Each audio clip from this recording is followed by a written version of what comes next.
போயிட்டான். நானும் அப்பா கூட போகணும்னு சொல்லிட்டு ஒரே அழுதிட்டு உட்காந்துட்டு இருந்தா. அதுக்கப்புறம் ஹஸ்பண்டும் வந்துட்டாங்க. நாங்கள் கொலுசு எல்லாம் வாங்கிக்கிட்டு அப்படியே வந்தாச்சு. ட்ரெஸ் கடைக்கு தான் வந்திருக்கோம். ஹஸ்பண்டுக்கு சேலரி வந்துருச்சு. பாப்பாவுடைய பர்த்டே பார்த்தீங்கன்னா 16/8. அன்னைக்கு பார்த்தீங்கன்னா கையில் சுத்தமாக காசு இருக்காது, காலி ஆகிடும். அதனால இன்னைக்கே எடுத்துகிட்டு போயிடலான்னு சொல்லிட்டு பார்த்துட்டு இருந்தோம்.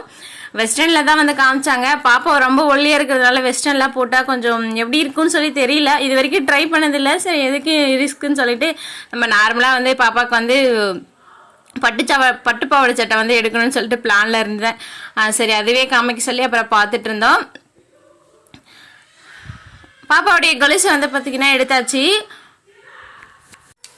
அந்த பர்ஸ் பார்த்தீங்கன்னா நல்லா அழகாக இருக்குன்னு சொல்லிட்டு ஹஸ்பண்ட் கிட்ட சொல்லிட்டு இருந்தேன். பார்க்குறதுக்கு பிங்காக நல்லா அழகாக இருக்கிற மாதிரி இருந்துச்சு. பர்ஸு மட்டும் தான் பார்த்தீங்கன்னா கொலுசு எடுக்கிறதுக்கு கொடுத்தாங்க. இந்த பேகுமே நகை கடையில் தான் வாங்கிட்டு வந்திருந்தேன். ஹஸ்பண்டுக்கு தெரிஞ்சுங்க இருந்தாங்க. அவங்க கிட்ட